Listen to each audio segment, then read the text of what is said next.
Bentornati sul canale dell'azienda agricola Venciu. Come ogni venerdì ormai avete capito che vi portiamo con noi, vi facciamo vedere i lavori che stiamo facendo e in questo caso, come vi abbiamo promesso nello scorso filmato, facciamo un video dedicato in principal modo appunto alla nostra legatrice a verde, che è quell'attrezzo che noi usiamo per la palizzatura dei nostri vigneti. Ci troviamo nel nostro pino grigio, qui abbiamo circa 1 ettaro adesso da andare a fare questo lavoro, cioè di palizzatura, quindi raggruppare i tralci, rendere verticali la parete fogliare in modo tale che accresca nel modo corretto, nel modo ordinato, e poi possa essere pronta per le future operazioni di cimatura e defogliatura. Ovviamente l'estate, la primavera sta galoppando, per cui anche la vite, oltre a crescere in altezza e in disordine, per cui adesso dobbiamo andare appunto a creare un po' di ordine in campagna, sta anche sviluppandosi da un punto di vista fenologico. Infatti stiamo vedendo i grappoli che ormai sono in buona percentuale in fioritura in questa varietà. Ecco, questo sarà il lavoro principale che dovremo fare da qua alle prossime settimane, perché ovviamente noi abbiamo una quindicina di tipologie più o meno di vitigni che hanno degli accrescimenti leggermente sfasati, perché ovviamente ci saranno alcuni più precoci, altri meno precoci, alcuni vigneti sono un po' più vigorosi perché magari hanno un terreno un po' più grasso, altri un po' più magro, quindi avremo una diversità in campagna che ci dà una mano, in modo tale che possiamo diluire questo lavoro nelle prossime settimane, ma dobbiamo intervenire appunto nel momento giusto proprio per fare il massimo risultato e nel modo più veloce possibile. Ecco, vedete come crescono in modo un po' disordinato i tralci, perché ovviamente la vite è una pianta rampicante e lei si sviluppa. Se ha gli appositi sostegni riesce ad accrescere in modo verticale. L'obiettivo di oggi, cos'è del lavoro di oggi? È quello di andare a chiudere bene questi tralci, questi germogli, in modo tale che possano crescere in modo più verticale possibile e in modo tale da avere una parete poi gestibile meccanicamente, appunto con cimatrici, defoliatrici, e anche i trattamenti e la situazione poi diciamo agronomica sia favorevole per la salubrità delle nostre uve. L'anno scorso, più o meno in questo periodo, avevamo fatto un video dedicato a questo attrezzo, la nostra legatrice. Magari adesso entriamo un po' più in alcuni dettagli in modo tale da aumentare un po' quelli che sono i contenuti su questo appunto attrezzo. In pratica questa legatrice verde, come vi avevamo già spiegato,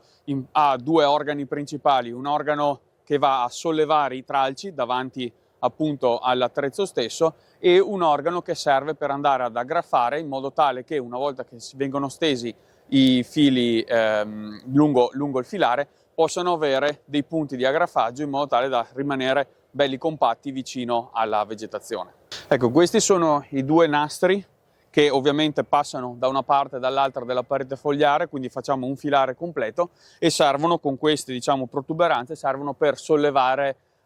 i tralci. Contemporaneamente viene stesa una coppia di fili in modo tale che venga stesa sia a destra che a sinistra del filare, quindi la parete fogliare venga a trovarsi tra i 2 spaghi, di fatto tra i 2 fili, e questo è l'organo che viene comandato appunto dal joystick e va ad aggraffare quando l'operatore ritiene opportuno, in modo tale da tenere bene compatta la vegetazione. Ecco, il tutto, come vi abbiamo fatto vedere nel video precedente, viene regolato da questo joystick. È una cloche dove ha appunto alcuni elementi di comando, perché appunto serve per dare tutti gli impulsi di movimento alla legatrice. Questo è un joystick a 4 movimenti. Se noi spingiamo verso l'esterno, tutto il gruppo si porta verso la destra dell'operatore. Al contrario, spingendolo a sinistra fa un movimento a croce opposta, quindi vuol dire che si muove verso l'interno, più verso il trattore. E se invece noi lo spingiamo verso in su, si muoverà tutto l'organo verso l'alto, al contrario verso in giù si porterà tutto verso il suolo. Questa leva serve per, in questo caso, fare tutti i movimenti a fermo della macchina, quindi senza i nastri che alzano i tralci, senza che si muovano. Mentre se appunto andiamo a spostarla su questa ulteriore posizione, da questo momento in poi i nastri possono girare e quindi possono andare ad alzare i tralci. Con questa leva, diciamo, messa in questa posizione, quindi con i nastri che girano, se andiamo a muovere questo pulsante, sia che lo muoviamo in alto sia che lo muoviamo in basso, verso il basso, andrà a muovere l'organo agrafante, quindi andremo a dare l'impulso per fare sì che venga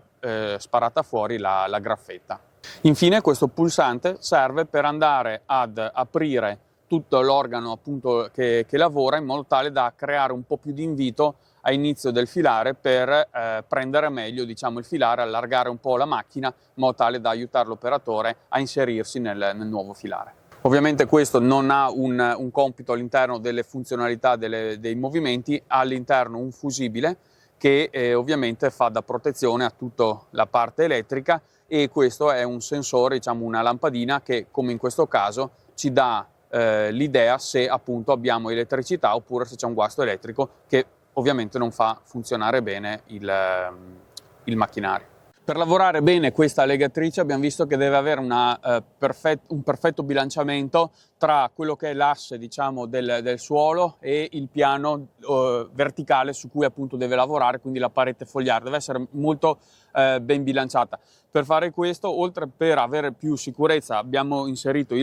ovviamente legato il terzo punto e ancorato bene i due braccetti metallici, ma quei due braccetti vanno appunto regolati bene in modo tale da bilanciare i pesi e i contrappesi, in modo tale che la legatrice lavori sempre in piano rispetto al filare, e in questo modo poi possa avere sempre un lavoro pulito, costante, senza strappi, senza graffette che mancano appunto il bersaglio, perché appunto deve essere tutto molto ben bilanciato tra l'organo che va ad aggrafare e gli spaghi che vengano stesi. Nella parte posteriore abbiamo questa gabbia dove mettiamo gli spaghi, in modo tale che ci sia sempre ovviamente la possibilità di stendere gli spaghi. Poi abbiamo degli spaghi di riserva, in modo tale da non dover cambiare continuamente il filo e portare a casa un po' più di lavoro. Ovviamente noi andiamo a legare le bobine di scorta con la bobina che sta effettivamente portando lo spago verso il macchinario. Le leghiamo attraverso un nodo che vada appunto a collegare una con l'altra, in modo tale che quando finisce la prima bobina che sta servendo appunto all'utilizzo appunto del macchinario, venga poi direttamente collegata alla bobina di riserva, in modo tale da avere sempre continuità del filo. Ovviamente poi questi nodi devono andare a passare nei vari punti. Questo è un piccolo, diciamo, difetto che potrebbe avere il macchinario, nel senso che se il nodo è troppo grosso, in alcuni punti dove serve appunto frenare lo spago c'è poco spazio, a volte tende o a strappare o a bloccarsi, però sono, diciamo, piccoli dettagli che ogni tanto bisogna stare un po' all'occhio. Ovviamente gli spaghi partono dalla posizione arretrata, dalla parte più posteriore dell'attrezzo, e poi viene portato lungo tutto il braccio di sostegno agli organi poi che vanno a stendere gli spaghi appunto all'interno del filare. Ecco, una volta portati verso la parte anteriore, gli spaghi passano da questa forcella che è praticamente un freno, dopodiché proseguono e fanno un doppio giro attorno a questo tamburo che serve ulteriormente per andare in tensione, mandare in tensione gli spaghi, e poi proseguono tornano, diciamo, indietro, passando attraverso un ulteriore freno, e poi sono pronti per essere aggraffati. Ovviamente i due spaghi fanno un percorso uguale, differente nel senso che sono paralleli, uno da una parte e uno dall'altra. Ecco, diciamo, sul filo è, diciamo, un capitolo molto particolare, perché ovviamente esistono fili di varie nature, sono più grossi, più fini a seconda dell'utilizzo che si vuole avere e del sistema che si trova in campagna. È molto importante che abbiano la giusta tensione, ecco perché fa tutta questa serie di passaggi, perché appunto il filo deve avere una corretta tensione, perché troppo mollo dopo non riesce ad aggraffare l'organo aggraffante i due spaghi. Se è troppo tensionato si va a rischio di rompere e di appunto strappare il filo, per cui deve esserci un equilibrio corretto, abbastanza semplice da trovare appunto attraverso questa sistemazione del percorso. In questa parte invece trovano spazio, diciamo, le bobine che servono, la bobina che serve appunto per fare l'aggraffaggio, quindi qua mettiamo tutta la bobina, viene srotolata lungo questo percorso e poi inserito nell'apposito spazio, e quando poi si dà l'impulso ad aggraffare,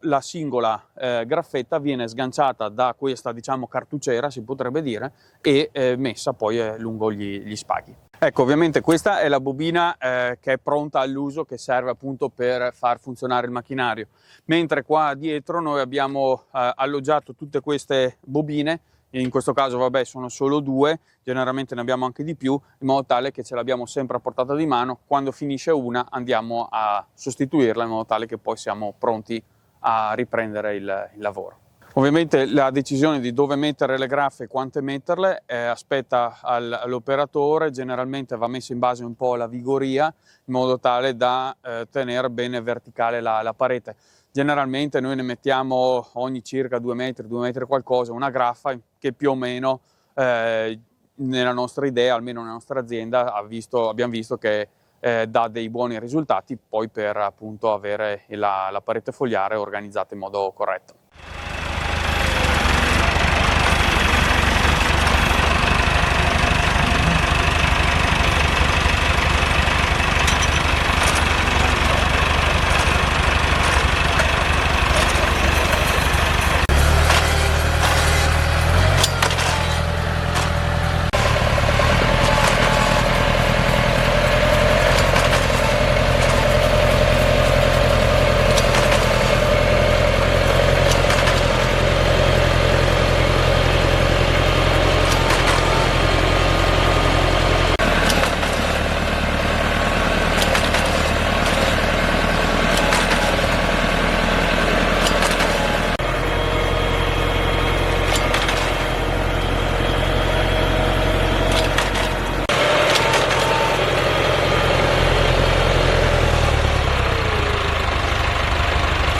Ecco, adesso siamo arrivati alla fine del filare, ovviamente dobbiamo scendere, con le forbici andiamo a tagliare i fili e andiamo a riannodarli in modo tale che siamo pronti poi per ripartire. E ovviamente facciamo un nodo alla fine per bloccare tutta la vegetazione.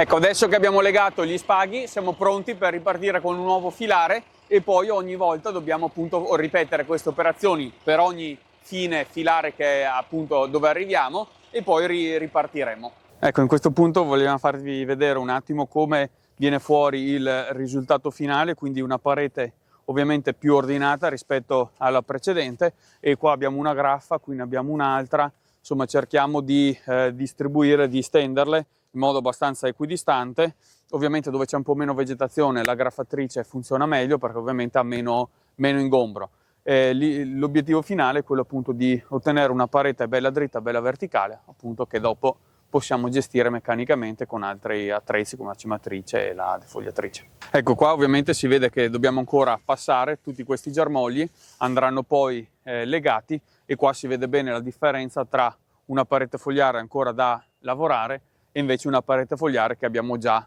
lavorato e quindi più ordinata. Per fare questo lavoro di palizzatura, quindi rendere verticale la parete fogliare un po' più ordinata, si può ovviamente lavorare in modo manuale, quindi con la manodopera, quindi ci vuole del personale, oppure si può usare questo tipo di legatrice, questo tipo di macchinario che ovviamente va a velocizzare e standardizzare un po' il lavoro, quindi a portare a casa un po' più di lavoro. Ecco, noi con questo macchinario riusciamo ad andare a chiudere dai 3 ai 4 ettari al giorno a seconda un po' della situazione, delle pendenze, della lunghezza dei filari, perché ovviamente quando si meccanizza più i filari sono lunghi meno ci si mette perché si fanno meno manovre a fine campo. Magari non so se volete scriverci qui nei commenti che tipo di magari legatrice avete voi in azienda, se l'avete, oppure che tipo di metodo di palizzatura avete, se lavorate a mano, quindi manualmente, magari se avete dei distanziatori come abbiamo ancora noi in alcuni vigneti, perché comunque magari alcune pendenze non riusciamo a raggiungerle con questo tipo di attrezzatura, oppure se usate i fili mobili, magari ce le scrivete qui nei commenti. Ecco, adesso dobbiamo andare a prendere il filare nuovo, abbiamo appena finito un filare, per cui dobbiamo un attimo fare un paio di manovre, perché qua la capezzagna è non strettissima, però insomma ha bisogno un attimo di un paio di manovre per infilarsi. Anche qua ci diamo una mano allargando appunto il macchinario in modo tale da poterci infilare in modo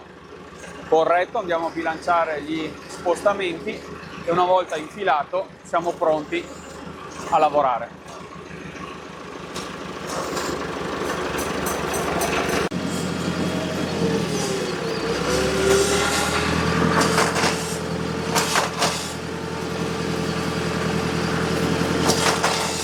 Adesso qua cerchiamo di aggrappare dove c'è un po' meno parete fogliare in modo tale che appunto la graffetta vada a posizionarsi a buon fine. Più o meno noi mettiamo giù 2 o 3 graffe per palo a seconda un po' della vigoria. Importante tenere bilanciato sempre la legatrice che possa legare e stendere i fili in modo corretto e aggrappare con successo gli spaghi.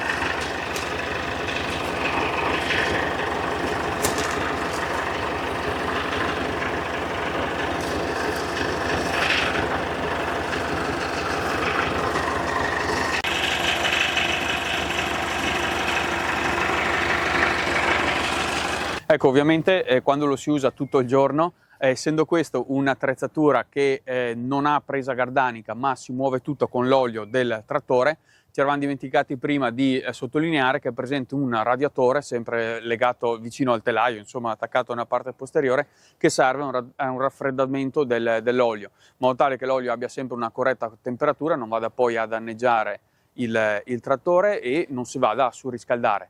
E ovviamente questo perché quando magari si chiudono 3-4 ettari al giorno, quindi si parte la mattina presto, si finisce la sera, questo macchinario, essendo sempre in movimento la parte diciamo di sollevamento dei nastri e poi anche l'aggraffaggio, ovviamente ha bisogno sempre di olio, di apporto di olio attraverso la pompa del trattore, e quindi è giusto che abbia un suo raffreddamento in modo tale da tenere sempre la temperatura corretta appunto i liquidi. Ovviamente l'olio è quel liquido che serve per far muovere tutte le componenti. Le componenti poi vengono azionate in movimenti attraverso il joystick elettrico che va a comandare l'apertura e la chiusura di alcune elettrovalvole posizionate nei punti giusti, che servono appunto, come vi abbiamo fatto vedere nel video dell'anno scorso, se vi ricordate, altrimenti andatelo a rivedervelo. Avevamo fatto il video sulla cimatrice, che anche in quel caso lì aveva un joystick elettrico che andava ad aprire e chiudere, quindi azionare delle elettrovalvole che servivano per far passare o meno l'olio, che poi serve per appunto fare tutti i movimenti idraulici.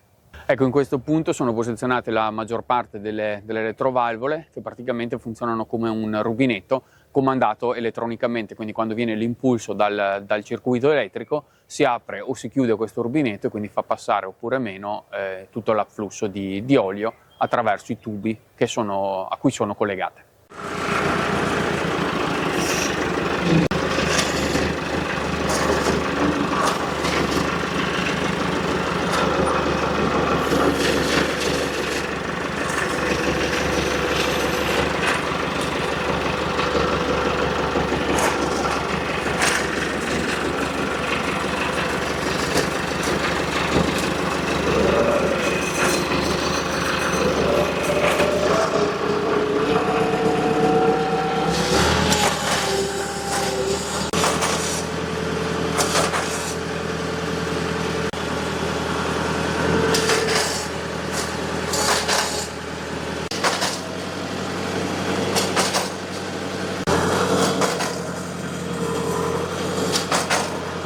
Ecco, noi siamo arrivati alla fine anche di questo video. Qua in fondo, come sempre, vi lasciamo qualche scheda in modo tale che possiate andare a recuperare magari qualche video vecchio che vi siete persi. Per non perderli, iscrivetevi al nostro canale, così verrà notificato sempre quando uscirà un nuovo video. Grazie ancora di essere stati con noi, ci fa super piacere che continuate a seguire il nostro canale e ci vediamo il prossimo venerdì.